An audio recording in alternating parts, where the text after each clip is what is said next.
The garage motion sensor light flicked on at 11:58 p.m., casting harsh shadows across our driveway. I wasn't supposed to be watching the security feed on my phone, but insomnia had become my closest companion these past few weeks. Arden thought I was asleep upstairs, probably dreaming about tomorrow's construction deadlines or the mortgage payment due next week. She was wrong about a lot of things. Through the grainy camera feed, I watched my wife of 12 years slip through the side entrance of our garage, her blonde hair tucked under a dark hoodie. She moved like someone who'd done this before, quick and purposeful, checking over her shoulder twice before disappearing inside. My gut twisted, but I kept watching. The timestamp read 11:59 p.m. when the second figure appeared. Soren Valden, our neighbor. The fitness influencer with the perfect smile and the expensive car parked in the driveway across from ours. The guy who'd helped me move our couch last spring, who'd borrowed my power drill just 2 months ago, who'd stood in my kitchen drinking my coffee while complaining about his wife Bree's long shifts at the hospital. I set the phone down on my nightstand and stared at the ceiling for exactly 3 minutes. Then I grabbed my jacket and headed downstairs. The side door to the garage had a loose hinge I'd been meaning to fix for months. Tonight, I was grateful for my procrastination. It opened silently, just wide enough for me to slip through and position myself behind the stack of storage boxes near the back wall. They were on the old couch we'd moved out here when we bought the new sectional. Arden's hoodie was draped over my toolbox. Soren's shirt hung from the handle of my lawnmower. I pulled out my phone and took one photo. The flash was off, the sound muted. They never noticed. That was the moment I stopped being her husband and started being her reckoning. I slipped back out the way I came, climbed the stairs to our bedroom, and lay down fully clothed. When Arden crept back into bed 20 minutes later, I pretended to be asleep. She smelled like his cologne and her own guilt. "Mason?" she whispered. "You awake?" I kept my breathing steady and deep. She settled beside me, and I listened to her lie there for the next 2 hours, probably planning her next move or feeling whatever passes for remorse in someone who's been playing this game for months. Because that's what this was, I realized as dawn crept through our bedroom blinds. A game. And I'd been playing it wrong, following rules that didn't exist, being faithful to someone who'd thrown the rulebook out the window. Time to learn the real rules. The next morning, I made coffee, like always. Arden came downstairs in her robe, hair perfectly styled despite her late-night activities. She'd always been good at maintaining appearances. "Sleep well?" I asked, handing her the mug with the little heart on it, the one I'd bought her for our anniversary 3 years ago. "Like a rock," she said, not meeting my eyes. "You were tossing and turning, though. Bad dreams?" "Something like that." I sipped my coffee and watched her scroll through her phone. "I'm heading to the bank this morning before the job site. Need to transfer some funds around." She looked up then, sharp and alert. "What kind of transfers?" "Just moving money from savings to checking. The Morrison project needs new materials, and I want to pay cash for the bulk discount." It wasn't entirely a lie. I was planning to move money around, just not the way she expected. Arden nodded and went back to her phone. She trusted me with the finances because numbers bored her, and construction work was beneath her notice. She focused on her real estate career, selling overpriced houses to people who couldn't afford them, building her client base for the day she could dump small-town life and move somewhere more sophisticated. At least that had been the plan when we were still a team. I finished my coffee and kissed her forehead, the same gesture I'd made every morning for 12 years. "Love you," I said, because the words were habit, and habits die hard. "Love you too," she replied automatically, already typing a text message. I grabbed my keys and headed out, but instead of driving straight to the bank, I parked 3 blocks away and walked back through the Hendersons' yard. Their fence backed up to our property line, and the old oak tree gave me a perfect view of our kitchen window. Arden was on the phone within 5 minutes of my departure. Even from this distance, I could see her pacing, gesturing with her free hand the way she did when she was excited or angry. The call lasted 12 minutes. Before we dive deeper into this story, I have one small request. Please subscribe, drop a like, comment, and hit that hype button to boost this channel so more people can discover these incredible Reddit stories. 2 hours later, I'd moved $60,000 from our joint accounts into a business account she'd never heard of, changed all our shared passwords, and set up automatic transfers to ensure our mortgage and utilities would continue getting paid. I wasn't trying to leave her homeless. I just wanted control of the situation. The bank manager, Janet Morrison, had known me since high school. She processed everything without question, probably assuming it was standard business reorganization. Small towns run on trust and assumptions. Usually that works in everyone's favor. Today, it worked in mine. I spent the rest of the morning at the Morrison construction site, framing walls and trying to look normal while my phone buzzed with increasingly frantic texts from Arden. She'd discovered the password changes first, then the missing money. Bank error, she'd texted at 10:47 a.m. Can't log into anything. Call me. Came at 11:23. By noon, she was calling every 10 minutes. I let it go to voicemail. Derek, my foreman, noticed my mood around lunchtime. We were sitting on stacks of lumber, eating sandwiches and watching traffic crawl past on Route 9. You look like a man with a plan, he said. Derek had worked for me for 8 years, and he could read my expressions better than most people could read books. Good plan or bad plan? Depends on your perspective, I said. What do you know about Soren Valden? Derek nearly choked on his sandwich. The fitness guy lives on Maple Street? Why? Just curious. He seems to have a lot of free time for someone who claims to be building an online business. Funny you should mention that. Derek lowered his voice, even though we were alone. My wife's been following his social media stuff, trying to get in shape after the baby. She says he's been posting a lot of content lately, but none of it's filmed at his house. Always some gym across town or outdoor locations. Interesting. Yeah, and Lisa down at the Rusty Lantern mentioned seeing him there a lot during the day. Drinking coffee, using their Wi-Fi. She figured his internet was down or something, but it's been going on for weeks. The Rusty Lantern was our local dive bar, the kind of place where construction workers, mechanics, and off-duty cops gathered to complain about their lives and share gossip. If Soren was spending time there, people were definitely talking. Lisa sees everything, I said. Lisa sees everything and remembers most of it, Derek agreed. Why the interest in your neighbor? I finished my sandwich and crumpled the wrapper. Let's just say I'm learning some interesting things about the people in my life. Derek studied my face for a long moment. You need backup for whatever you're planning? Not yet, but I'll let you know. That evening, I came home to find Arden waiting in the kitchen with her laptop open and bank statements scattered across the counter. Her face was flushed, her jaw tight with barely controlled anger. We need to talk, she said. About what? I hung my jacket on the back of the chair and opened the refrigerator, taking my time selecting a bottle of water.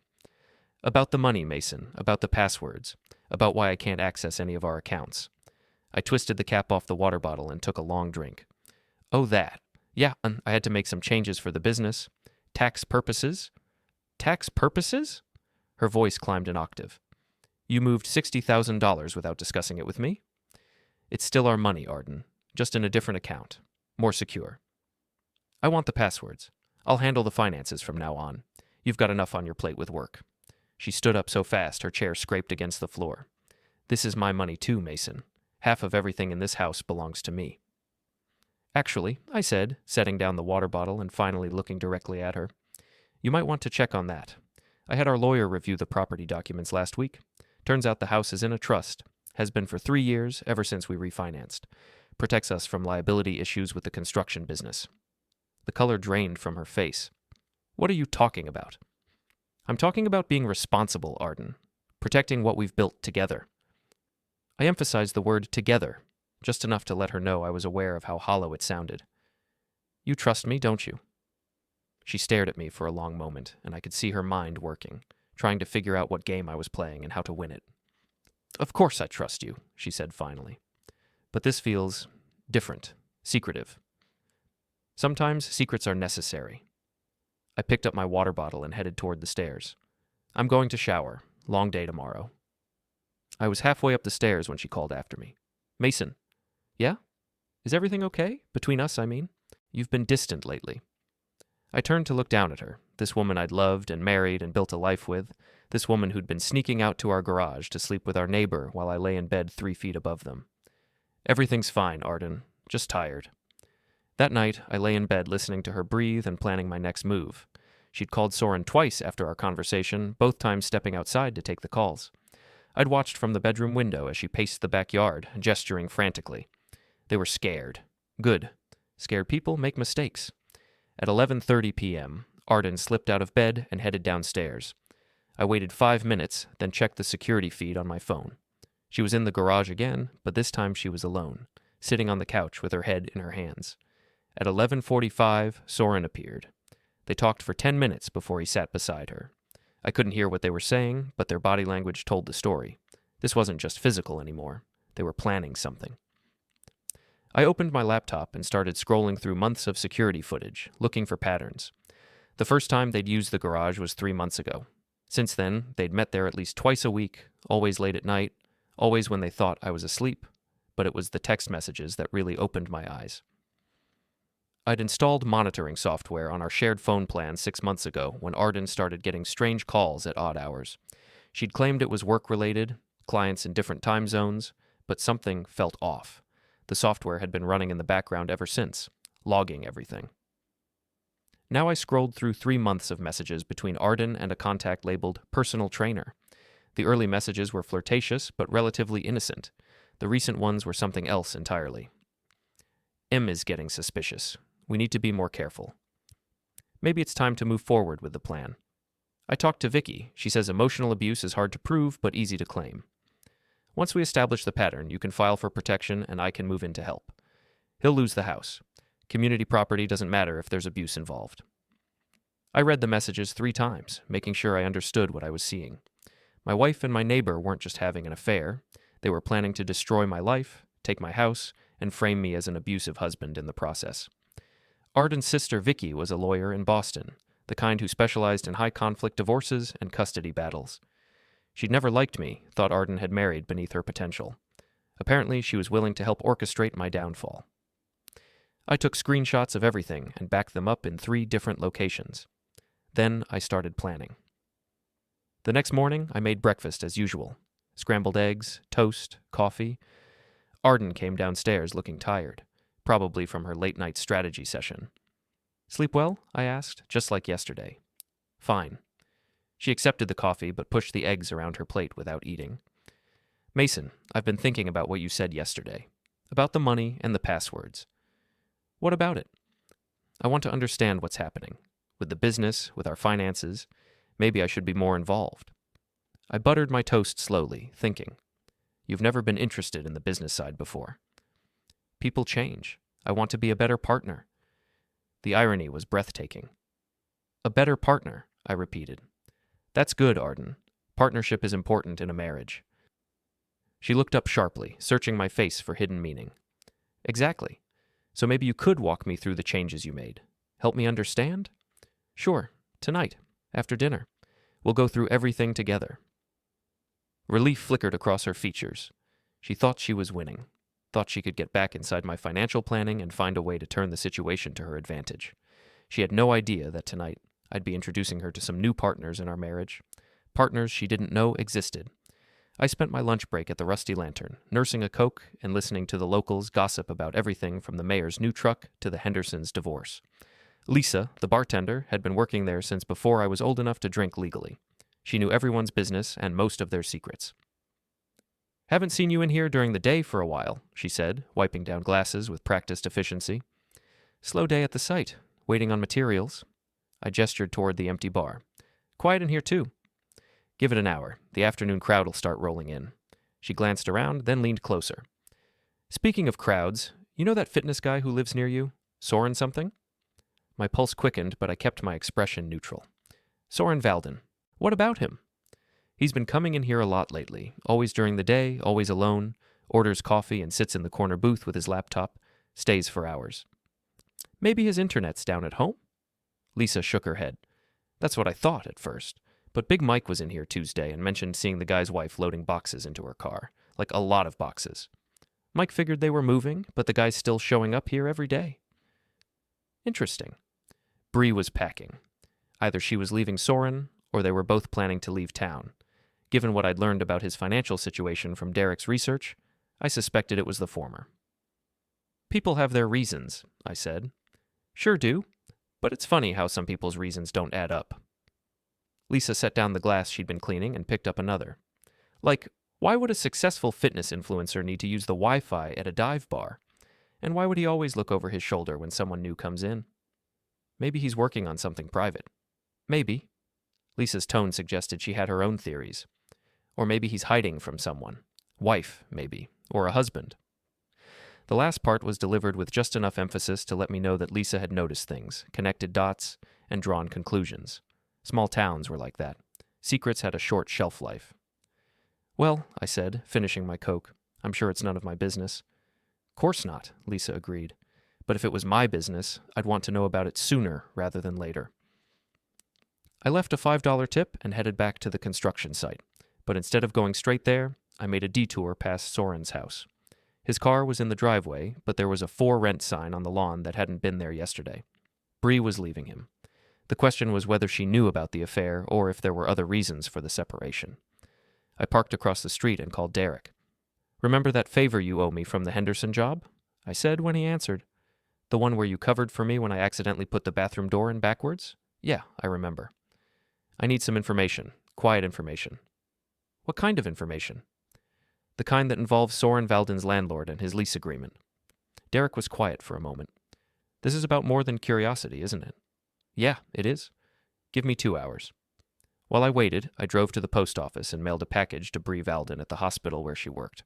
Inside was a USB drive containing copies of the security footage from my garage, along with printed screenshots of the text messages between Arden and Soren. I included a note. "Thought you should know what your husband does during his free time. A concerned neighbor." Then I went home and waited. Arden arrived at 6:30, carrying takeout bags from the Chinese place downtown. "Thought we could have dinner and then go through those financial documents you mentioned," she said. "Sounds perfect." We ate in relative silence, both of us pretending everything was normal while tension crackled between us like electricity before a storm. Arden kept checking her phone, probably waiting for a text from Soren or her sister. At 7:15, Derek called. "Interesting situation with your neighbor," he said. "Turns out he's been subletting his apartment without permission. Lease specifically prohibits it, and the landlord's been looking for a reason to evict him. Seems the guy's been renting out his place on short-term rental apps to cover his rent while he stays elsewhere." Elsewhere? That's the interesting part. His wife filed separation papers 2 weeks ago. She's been staying at her sister's place while he bounces between the rental property and wherever else he can crash. So Soren was essentially homeless, using my garage as his primary residence while illegally subletting his apartment to tourists. The picture was getting clearer. "What's the landlord's name?" I asked. "Jim Patterson. Owns half the rental properties in town. Real stickler for lease violations." "Thanks, Derek. I owe you one." "You owe me 2 now. But who's counting?" I hung up and found Arden watching me from the kitchen doorway. "Work call?" she asked. "Something like that. Ready to look at those documents?" We spread the paperwork across the dining room table, and I walked her through the legitimate changes I'd made to our business accounts. She asked smart questions and took notes, playing the role of concerned wife perfectly. "What about this account?" she asked, pointing to a statement from the trust account. "I don't recognize it." "That's the property trust I mentioned. Protects the house from business liability." "Can you show me the paperwork for that?" "Sure." I pulled out a folder containing documents that my lawyer had prepared years ago, but that I'd never implemented until this week. It's pretty standard stuff. Keeps personal and business assets separate. Arden read through the trust documents carefully, and I watched her face change as she realized what they meant.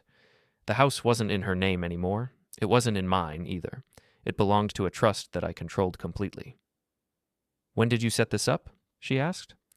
3 years ago, when we refinanced. Don't you remember signing the papers?"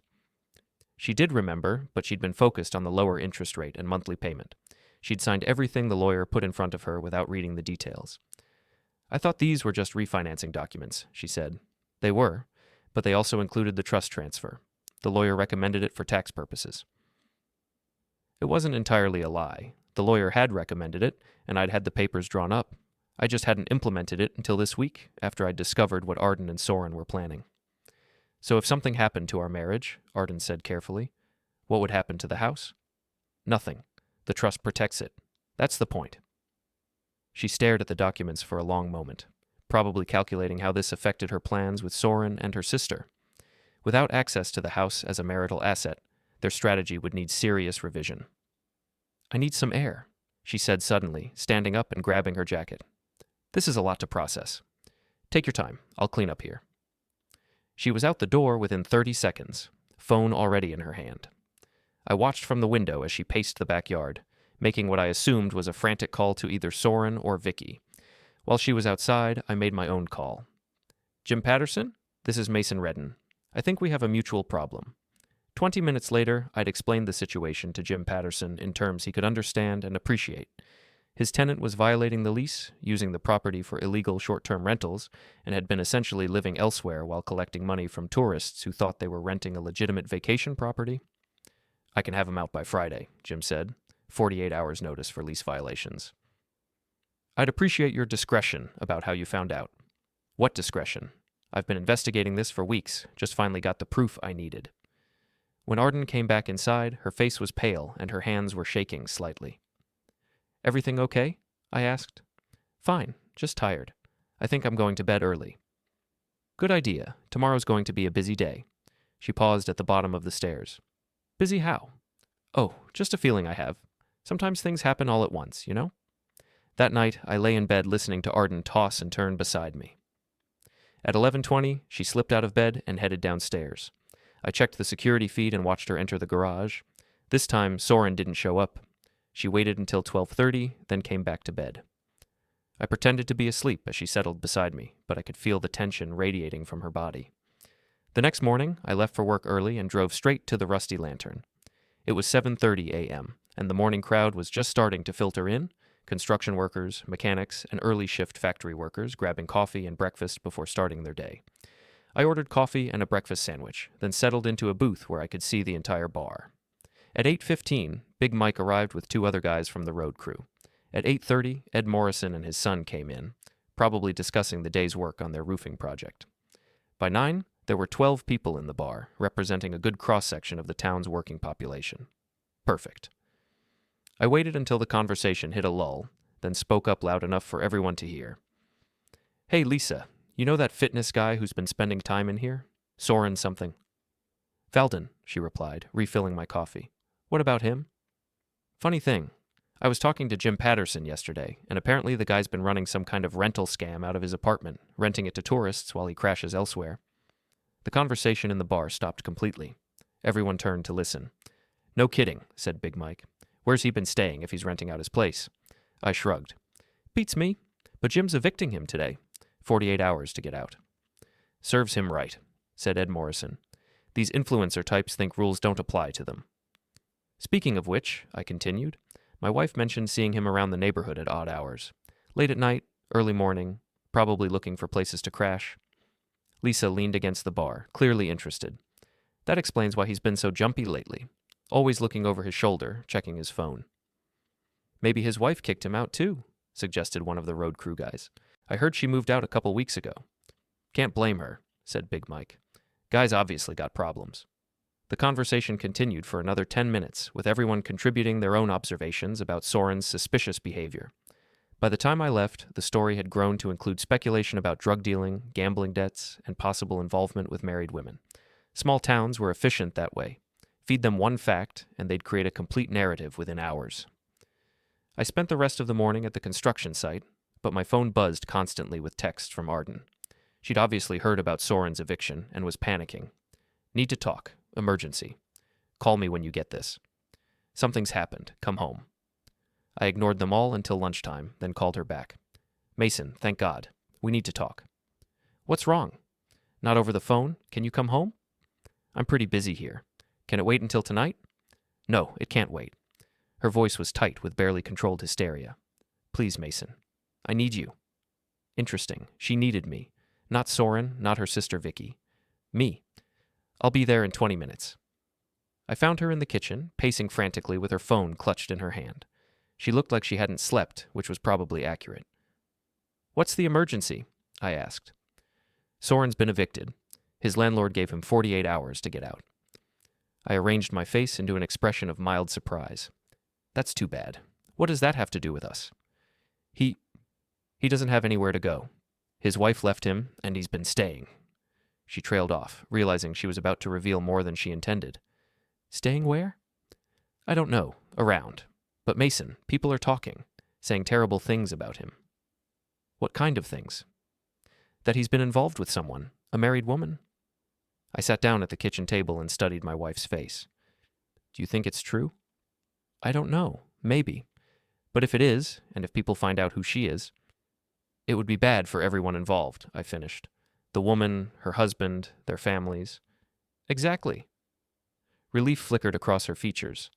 She thought I was sympathizing with her situation instead of orchestrating it. Well, I said, I guess that's a chance people take when they make certain choices. The relief vanished. What do you mean? I mean actions have consequences, Arden. People who sneak around and lie and betray the people who trust them, eventually it catches up with them. She stared at me for a long moment, and I could see her mind working, trying to figure out how much I knew and how much I was guessing. Are you saying something specific, Mason? Because if you are, just say it. I'm saying that secrets have a way of coming out in small towns, and when they do, the people involved usually find out who their real friends are. My phone buzzed with a text message. I glanced at it and smiled. What? Arden demanded. Nothing important, just Derek letting me know that the materials for the Morrison project came in early. We can start the next phase tomorrow. It wasn't Derek. It was Bree Valden responding to the package I'd sent her. Thank you for letting me know. I think it's time my husband faced some consequences. I stood up and kissed Arden's forehead. The same gesture I'd made every morning for 12 years, but now it felt different, like a goodbye. I need to get back to work. We'll talk more tonight. Mason, wait. About Soren. If he needs help, maybe we could... Could what? I don't know. Let him stay in the garage for a few days? Just until he finds something permanent? The audacity was breathtaking. She wanted to move her lover into our garage officially, probably so they could continue their affair while planning my destruction. That's very generous of you, Arden. Very neighborly. So you'll think about it? Oh, I'll definitely think about it. I left her standing in the kitchen and drove back to the construction site, but instead of working, I parked behind the building and made a series of phone calls. The first was to Officer Marquez, my old high school friend who worked for the local police department. Tony, it's Mason Redden. I need some advice about a neighbor situation. What kind of situation? I explained about Soren's eviction and the rumors circulating about his involvement with a married woman, without mentioning that the woman was my wife. Sounds like a mess, Tony said, but not really a police matter unless someone files a complaint. What if the woman's husband found out and wanted to file harassment charges? He'd need evidence, and it would have to be actual harassment, not just an affair. Why? You know who the woman is? I might, but I'm hoping it doesn't come to that. Well, if it does, make sure whoever files the complaint has documentation. Photos, messages, witnesses, that kind of thing. Good to know. Thanks, Tony. The second call was to Vicky, Arden's sister in Boston. I'd gotten her direct number from Arden's phone the night before. Vicky, it's Mason, Arden's husband. Mason, this is unexpected. Is everything all right? That depends on your definition of all right. I think we need to talk. About what? About your sister's relationship with our neighbor, and about the legal advice you've been giving her. Silence stretched between us for nearly 30 seconds.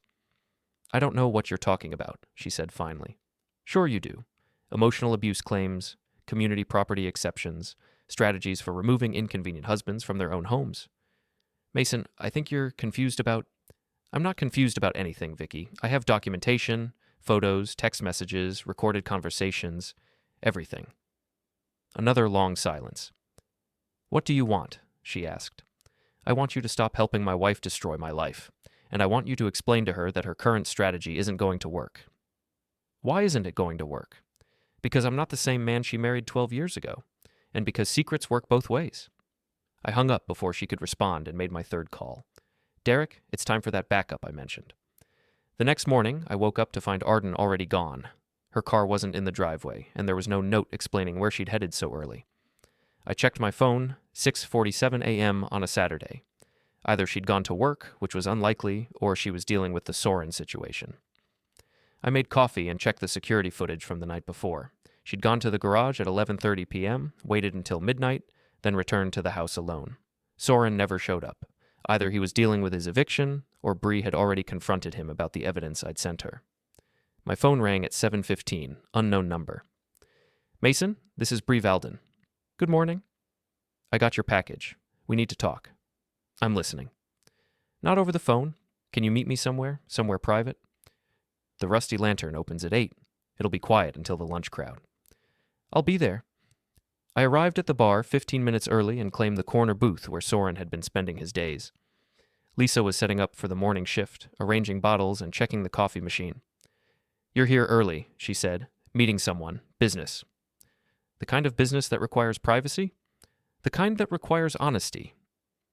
Bree arrived exactly at 8. She was smaller than I'd expected, maybe 5'4" with dark hair pulled back in a ponytail. She looked tired but determined, like someone who'd made a difficult decision and was ready to follow through. She slid into the booth across from me and set a manila folder on the table. Thank you for sending me the truth, she said without preamble. I suspected something was wrong, but I didn't have proof. How long have you known? Known for sure? Since yesterday? Suspected? About 6 weeks. He started acting different. Staying out late, being secretive about his phone. Classic signs. I'm sorry. Don't be. I'm not. She opened the folder and pulled out a stack of documents. I've been planning to leave him for months.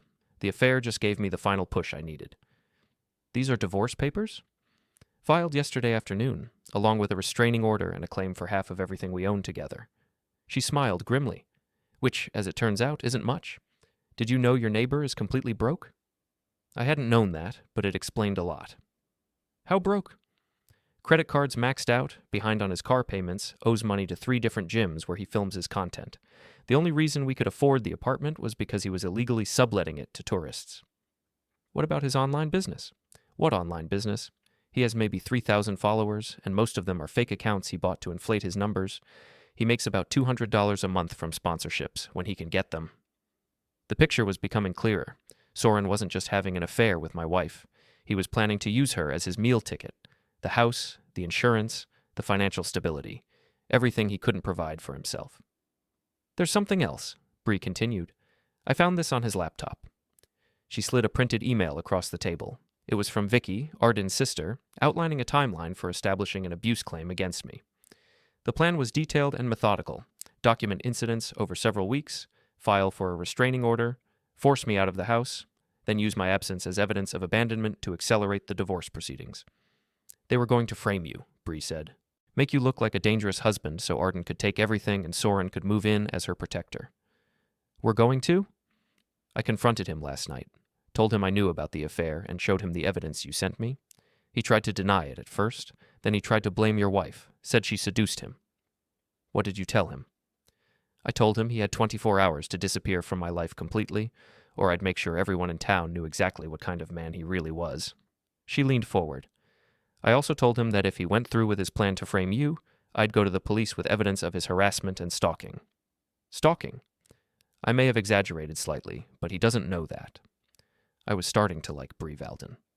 So where does that leave us? I asked. That depends on what you want to do about your wife. Good question. What did I want to do about Arden? I want her to understand that actions have consequences, I said, and I want to make sure she can't destroy my life the way she planned to. Then, I have a suggestion. We talked for another hour, developing a strategy that would protect both of us while ensuring that Soren and Arden faced appropriate consequences for their betrayal. It wasn't revenge, exactly. It was justice. When I got home, Arden's car was in the driveway, but she wasn't in the house. I found her in the garage, sitting on the old couch with her head in her hands. She looked up when I entered, and I could see she'd been crying. He's gone, she said. Who's gone? Soren. His wife threw him out. He left town this morning. I sat down in the folding chair across from her, the same chair I'd used for years when I needed to think through construction problems or plan the next day's work.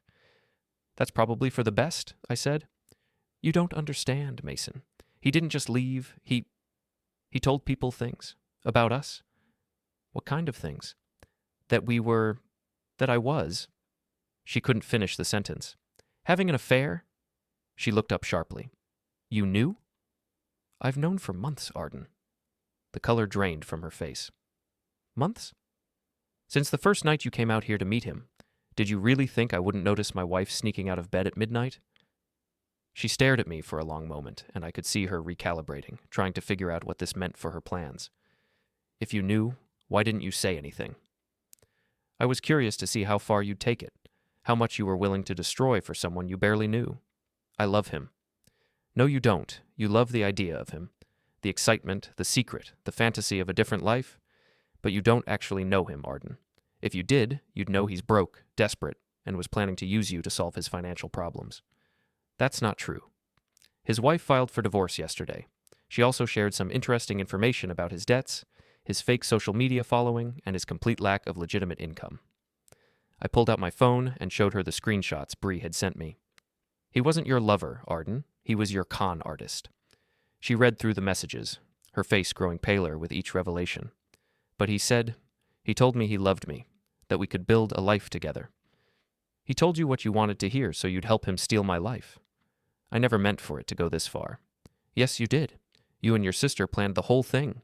The abuse allegations, the restraining order, forcing me out of my own house. I have the emails, Arden. I know everything. She slumped forward, all the fight going out of her. What are you going to do? That depends on you. What do you mean? I mean you have a choice to make. You can accept responsibility for what you've done, agree to a fair separation of assets, and try to rebuild your life with whatever dignity you have left. Or you can keep fighting, and I'll make sure everyone in town knows exactly what you and Soren were planning. You'd humiliate me publicly? You humiliated me privately for months. Turnabout seems fair. She was quiet for a long time, staring at her hands folded in her lap. What would a fair separation look like? She asked finally.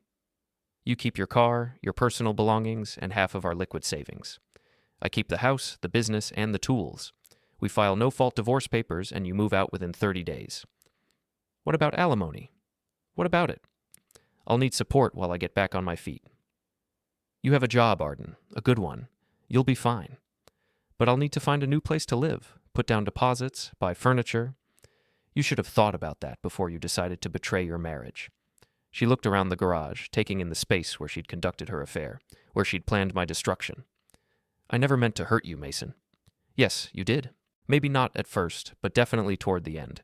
You were willing to destroy my reputation, take my home, and leave me with nothing. That's not accidental hurt. That's calculated cruelty.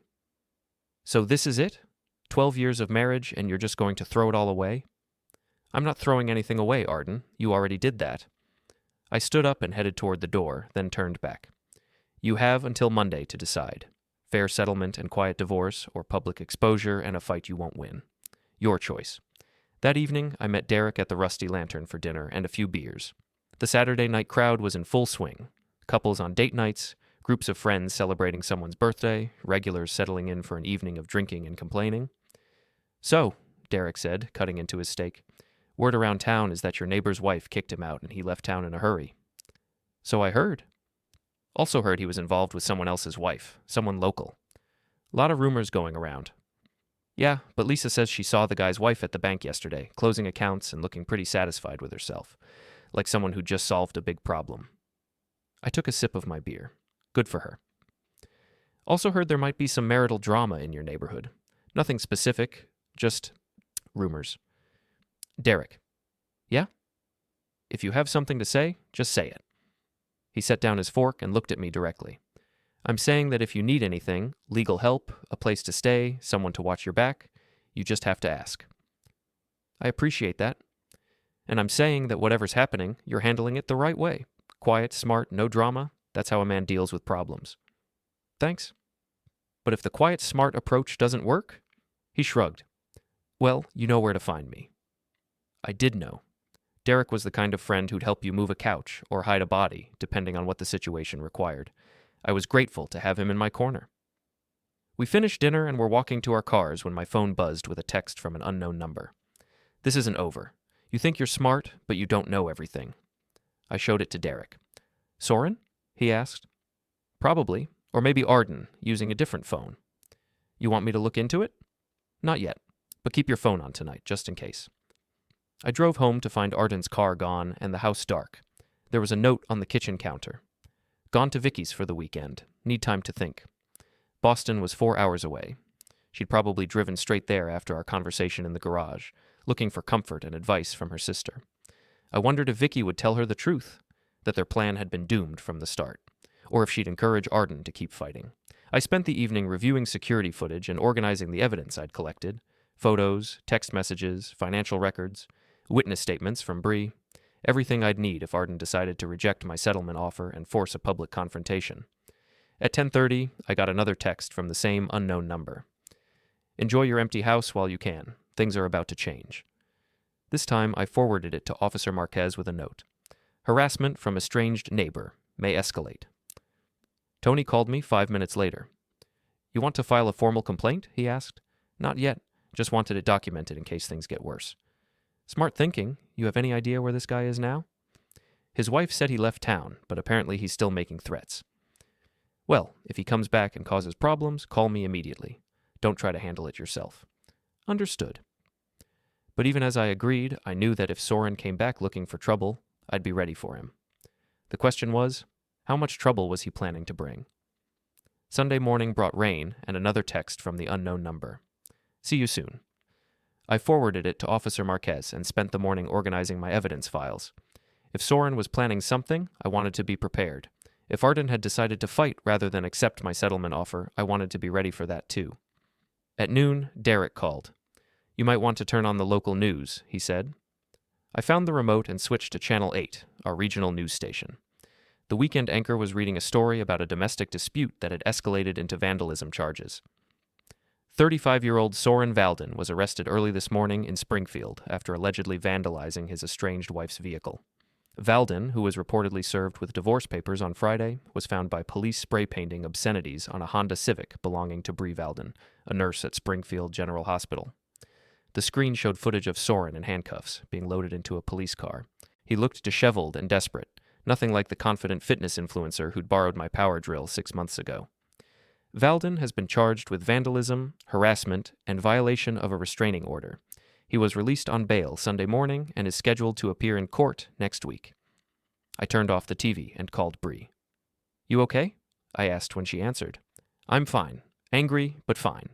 The car's totaled. He used some kind of acid paint that ate through the metal, but insurance will cover it. Where is he now? I have no idea. The police released him this morning, and he's not allowed within 500 feet of me or my workplace. But Mason, he's not stable.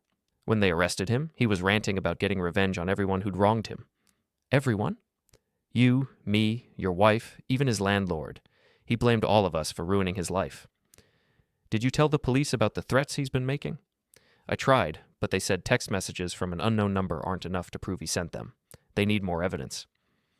After I hung up, I spent the afternoon checking and double-checking my security system. Cameras, motion sensors, door and window alarms. Everything was working properly. I also moved my truck into the garage and made sure all the tools were locked up. If Soren was planning to vandalize my property the way he'd vandalized Bree's car, I wanted to make it as difficult as possible. At 4:30, Arden called. I heard about Soren's arrest, she said without preamble. Where are you? Still at Vicky's. Mason, I'm scared.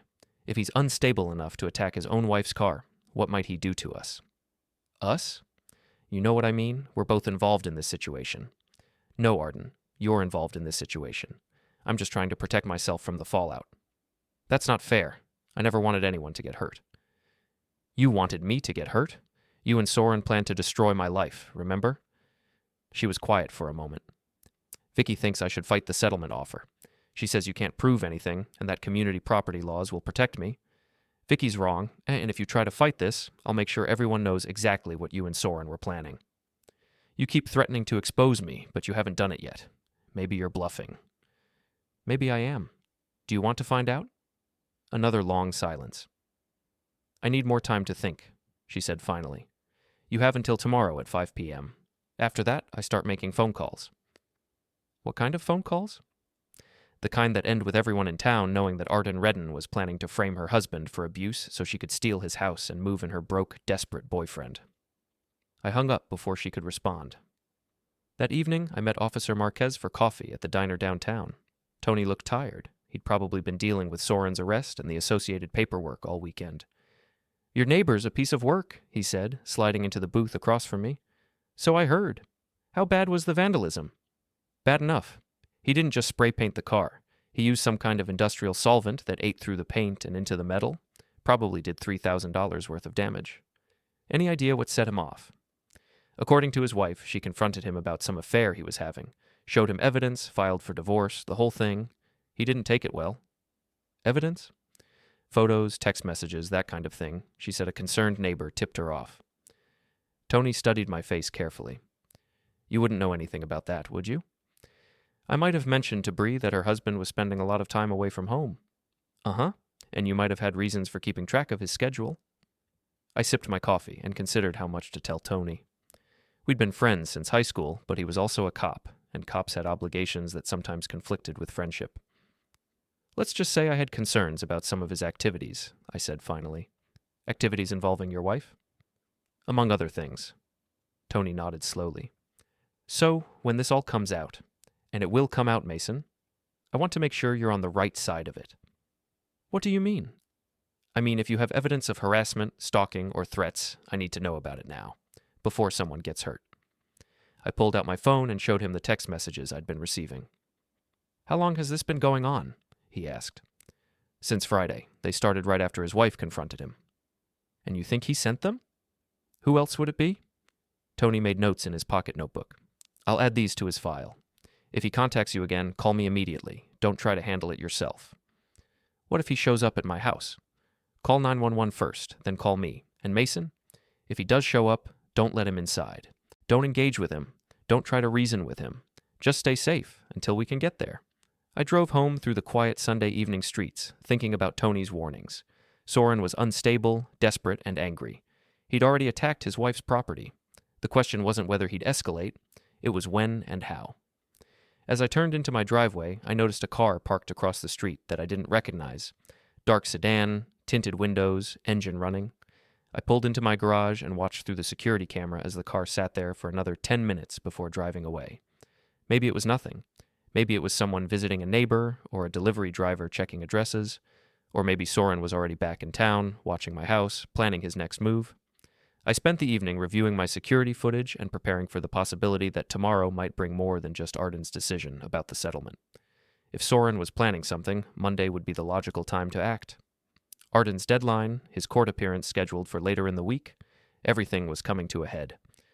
At 11:30 p.m., I got one more text. "Tomorrow changes everything." This time, I didn't forward it to Tony. This time, I was ready to handle it myself. Monday morning arrived gray and cold, with the kind of October weather that promised an early winter. I left for the construction site at 7:30, but instead of going straight there, I drove through downtown, checking for signs of Soren's return. The dark sedan was parked outside the Rusty Lantern. I called Derek. "Change of plans for today," I said. "I need you to handle the Morrison site. Something's come up." "The kind of something that requires backup?" "Maybe. I'll let you know."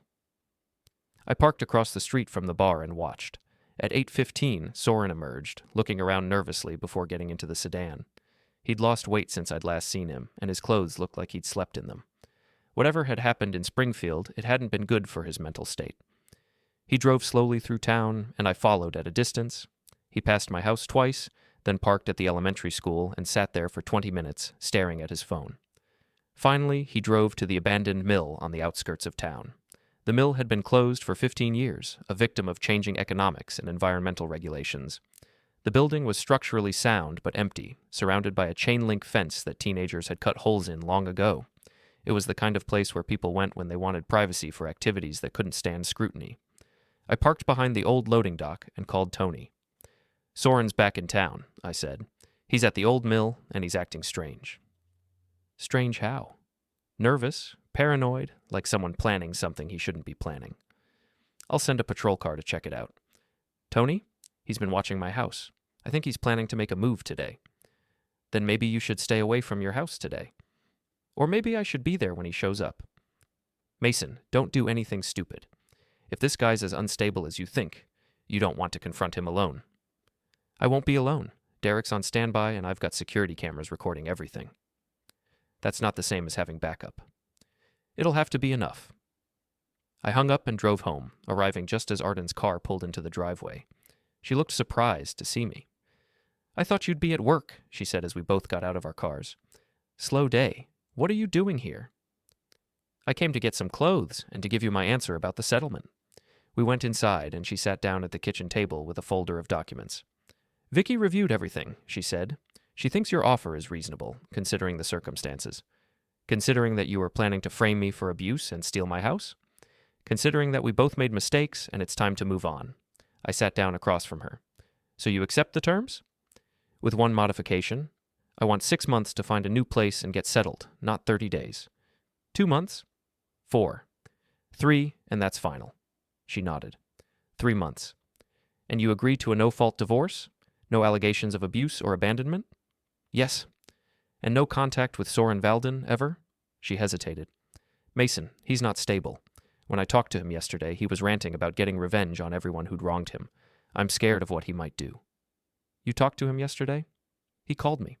I tried to calm him down, but he wasn't making sense. He kept saying that if he couldn't have the life he wanted, he'd make sure no one else could have theirs either." "What does that mean?" "I don't know, but Mason, I think he might try to hurt you, or me, or both of us." As if summoned by our conversation, my security system chimed with a motion alert. I checked my phone and saw Soren's sedan pulling into my driveway. "He's here," I said. Arden went pale. "What do we do?" "You stay inside and call 911. I'll handle this." "Don't go out there, Mason, please." But I was already moving toward the door. Whatever Soren was planning, whatever threats he'd been making, it was time to end this. I stepped onto the front porch as Soren got out of his car. He looked worse up close, unshaven, wild-eyed, wearing the same clothes he'd had on when he was arrested. In his right hand, he carried a crowbar. "Soren," I said calmly, "you're not supposed to be here." "You destroyed my life," he said, his voice shaking with rage. "You and your wife and that witch I married. You all conspired against me." "No one conspired against you. You made your own choices." "I loved her." He gestured toward the house with the crowbar. "I loved Arden, and we could have been happy together if you hadn't interfered." "She was my wife, Soren. She's still my wife. You were the one interfering." "Not anymore. She chose me. She was going to leave you and start a new life with me. She was using you, just like you were using her." He took a step closer, raising the crowbar. "You're lying." "Ask her yourself. She's inside, signing divorce papers that don't include you anywhere in her future plans." "You're lying," he screamed and swung the crowbar at my head. I ducked and rolled to the side, coming up near the porch railing. Soren was stronger than me, but he was also unstable and unfocused. If I could keep him talking, keep him distracted, help would arrive soon. "Arden," he shouted toward the house. "Come out here. Tell him you love me." The front door opened, and Arden appeared, her face white with terror. "Soren, please," she said. "Put down the crowbar. Let's talk about this." "Tell him," Soren demanded. "Tell him you're leaving him for me." Arden looked at me, then back at Soren. "I can't do that." "Why not?" "Because it's not true. I'm not leaving Mason for you. I'm leaving Mason because our marriage is over, but I'm not going to you. I'm going to rebuild my own life." The words hit Soren like a physical blow. He staggered backward, the crowbar wavering in his grip. "But you said, you promised—" "I never promised you anything, Soren. We had an affair. That's all it was." "No." He swung the crowbar at the porch railing, splintering the wood. "You love me. You said you loved me." I said a lot of things I didn't mean. In the distance, I could hear sirens approaching. Tony had gotten my message. Soren heard them too. His face twisted with rage and desperation. "If I can't have you," he said, "then no one can." He raised the crowbar again, but this time he was aiming at Arden. I didn't think. I just moved, launching myself off the porch and tackling him around the waist. We went down hard on the gravel driveway, the crowbar flying out of his hands and skittering across the pavement. Soren was stronger, but I was angrier. 12 years of marriage, 12 years of trust and partnership and building a life together, and this desperate loser had tried to destroy it all for his own selfish purposes. We rolled across the gravel, throwing punches and grappling for position. I managed to pin him face down just as Tony's patrol car pulled into the driveway, sirens wailing and lights flashing.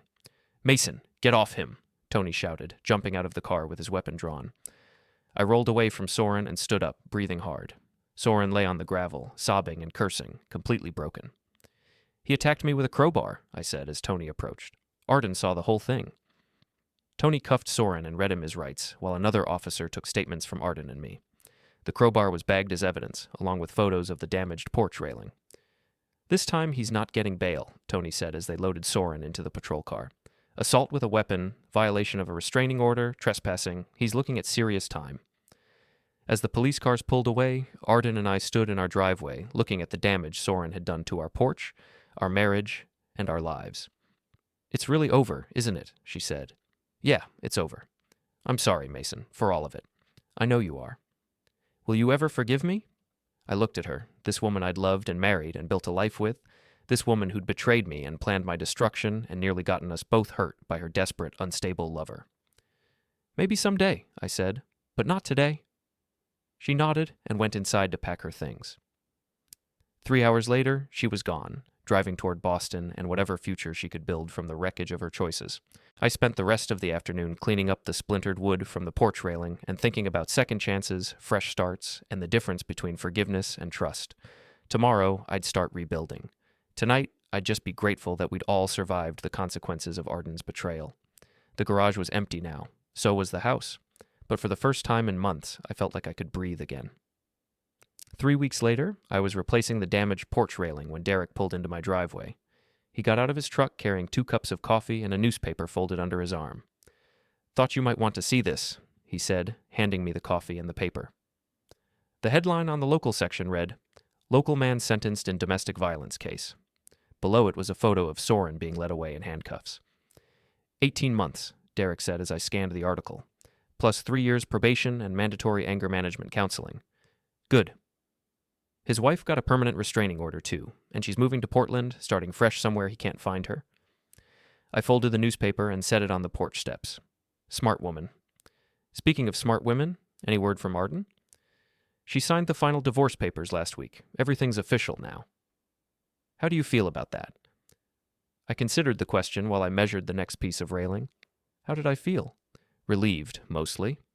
Sad about the waste of 12 years, but relieved that it was over. Free, I said finally. I feel free. Derek nodded and sipped his coffee. Lisa down at the Rusty Lantern says there's been a lot of talk about what happened. People are impressed with how you handled it. How's that? Quiet, dignified, no drama.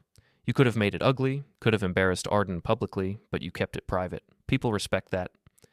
It was never about embarrassing her. It was about protecting myself. Same thing in the end. You protected yourself without destroying her. That takes character. I wasn't sure about character, but I was sure about consequences. Arden had faced hers, divorce, public humiliation, the loss of respect from friends and family. Soren had faced his, jail time, a criminal record, the complete destruction of his fake online persona. I'd faced mine too, the end of my marriage, the loss of trust, the painful recognition that the woman I'd loved for 12 years was capable of betraying me so completely. But I'd survived. More than survived. I'd won. You know what the best part is? Derek said. What's that? You did it all legally. No violence, no revenge, no burning bridges you might need later. Just smart, patient, methodical justice. Justice? What else would you call it? They planned to destroy your life, and instead they destroyed their own. That's justice. Maybe it was, or maybe it was just the natural consequence of making bad choices and trusting the wrong people. My phone buzzed with a text message. For a moment, my heart jumped. Old habits from the weeks when every text might have been a threat from Soren. But this one was from Janet Morrison at the bank. Construction loan approved. Congratulations on the new project. I'd bid on a major renovation job across town, a historic house that needed to be completely rebuilt from the foundation up. It was the kind of project that could establish my business as one of the premier contractors in the area, the kind of opportunity I'd been working toward for years. Good news? Derek asked, noticing my smile. The Morrison project. We got it. The Victorian on Elm Street? That's a big job. 6 months of work, maybe 8, enough to keep us busy through next summer. And enough to pay for a new truck, maybe? That old Ford's getting pretty tired. I looked at my truck, parked in the driveway where Arden's car used to sit. It was old, but it ran well, and it had served me faithfully through all the chaos of the past few months. Maybe, I said, or maybe I'll just fix what I have. Sometimes the old things are worth keeping if you take care of them properly. Derek finished his coffee and crumpled the cup. Speaking of taking care of things, you should probably think about getting back out there. Dating, I mean. You're too young to spend the rest of your life alone.